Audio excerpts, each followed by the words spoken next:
اللہ پاک جن لوگوں کی آزمائش عن قریب ختم کرنے والا ہے اور زندگی کی تمام تاریکیوں کو اجالوں میں بدلنے والا ہے، تم جاننا چاہتے ہو کہ کیا تم بھی ان لوگوں میں شامل ہو؟ سنو، وہ کریم رب تمہارے لمحے لمحے کی خبر رکھتا ہے، وہ تمہاری سوچوں سے بھی واقف ہے اور تمہاری اذیتوں کو بھی جانتا ہے۔ اللہ جب کسی پریشان حال کی پریشانیاں دور کرنے والا ہوتا ہے اور کسی کو مسلسل آزمائشوں سے گزار کر اچھے دور میں داخل کرنا چاہتا ہے تو کچھ اشارے اور نشانیاں بھی ضرور ظاہر کرتا ہے۔ اللہ جانتا ہے تمہارے دکھوں کے سبب، اور وہ جانتا ہے تمہیں خوش کرنا بھی۔ بے شک وہ تمہاری شہرگ سے بھی زیادہ قریب ہے، بس تم دعاؤں کا سلسلہ جاری رکھو، وہ جلد ہی تمہاری دعاؤں پہ کن فرما دے گا اور وہ بہت جلد تمہیں خوش کر دے گا۔ جان لو تمہاری تکلیف تو ایک بوند کی طرح ہے اور رب کی تم سے محبت ٹھاٹھیں مارتے ہوئے سمندر کی مانند ہے۔ تمہارے مسئلے بہت چھوٹے ہیں، رب کا جلال اور اس کی عنایتیں نہ ختم ہونے والی ہیں۔ اس وقت تمہیں جس بھی آزمائش سے گزارا جا رہا ہے، تم اس آزمائش کے کسی بھی مرحلے میں کہیں بھی مایوس مت ہونا، کیونکہ جہاں تمہارے سوچے ہوئے تمام ذریعے ناکام ہو جاتے ہیں، وہاں پھر اللہ کے منتخب کردہ ذریعے تمہارے لیے معجزہ بنتے ہیں۔ جانتے ہو تمہاری کامیابی کی، تمہاری خوشبختی کی اور تمہاری آزمائشوں کے ختم ہونے کی پہلی نشانی کیا ہے؟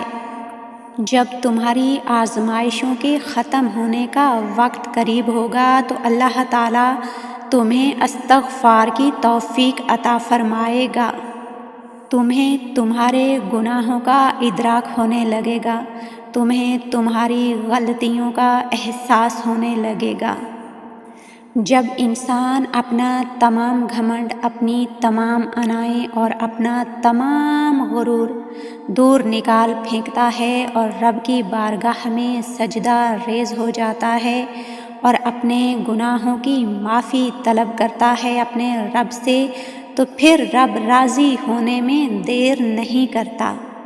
اگر آزمائشوں نے تمہیں ریزہ ریزہ کر ڈالا ہے تو تم اللہ کی طرف قدم بڑھاؤ، اسی کے پاس ہے تمہارے زخموں کا مرہم، اور وہ تمہارا دل ایسے جوڑے گا کہ دنیا کی کوئی طاقت اسے توڑ نہیں سکے گی۔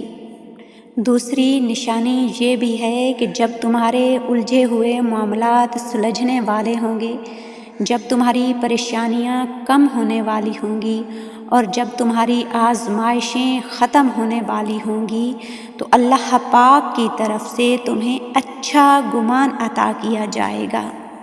تم اپنے رب سے اچھا گمان رکھنے لگو گے۔ جی ہاں، یقین کے ساتھ اچھا گمان۔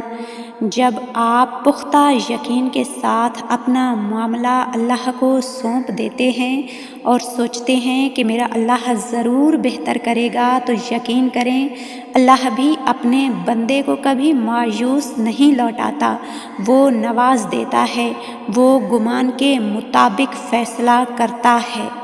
ہمیشہ اللہ تعالیٰ سے اچھا گمان رکھا کریں۔ اگر ہم انبیاء کرام کی زندگی کا مطالعہ کریں تو ہمیں معلوم ہوگا کہ جن آزمائشوں سے انہیں گزارا گیا، ہماری تکلیفیں تو ان کے مقابلے میں کچھ بھی نہیں ہیں، تو کیا وہ مایوس ہو جاتے تھے؟ نہیں، وہ ہمیشہ اچھا گمان رکھتے تھے، اس بات کا یقین رکھتے تھے کہ یہ آزمائش کا وقت بھی گزر جائے گا، ہمیں بھی ان کی پیروی کرنی چاہیے۔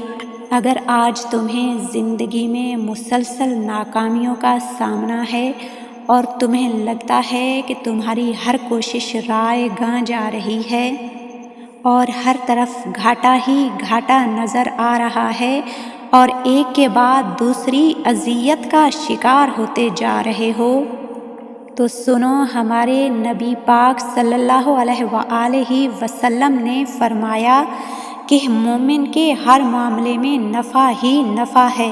پوچھا گیا وہ کیسے؟ حضرت محمد مصطفیٰ صلی اللہ علیہ وآلہ وسلم نے فرمایا، اگر اللہ مومن کو نعمت دے تو وہ شکر ادا کر کے رب سے اجر پا لیتا ہے، اور اگر اللہ مومن پر آزمائش ڈالے تو وہ صبر کر کے اللہ سے اجر پا لیتا ہے۔ مومن کا تو ہر معاملہ ہی خیر کا ہے۔ تمہیں جو بھی خیر پہنچتی ہے وہ تمہارے رب کے فضل و کرم سے پہنچتی ہے، اور جن آزمائشوں میں تمہیں ڈالا جاتا ہے ان میں اللہ تعالیٰ کی حکمت اور مصلحت پوشیدہ ہوتی ہے۔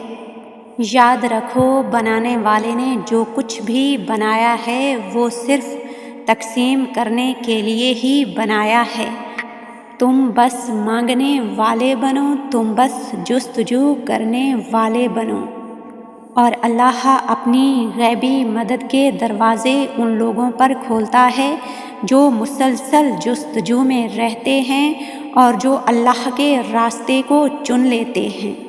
بس تم کبھی اپنی طاقت پر غرور مت کرنا، اللہ کی طاقت پر پورا یقین رکھنا۔ جو دن رات کا الٹ پھیر جانتا ہے وہ تمہاری آزمائشوں کو ختم کرنا بھی جانتا ہے۔ جان لو، جب اللہ تمہاری آزمائش ختم کرنے والا ہوتا ہے تو تمہیں بہترین اعمال کی طاقت سے جوڑ دیتا ہے، اور پھر تمہیں اس قابل بنا دیتا ہے کہ تم ہر برائی کو اپنی نیکی سے شکست دو، اور پھر تمہیں جیت کی لذتوں سے آشنا کرتا ہے۔ بے شک وہ ہر چیز پہ قادر ہے، دل بدلنے پہ بھی، وقت بدلنے پہ بھی، اور تمہاری قسمت بدلنے پہ بھی۔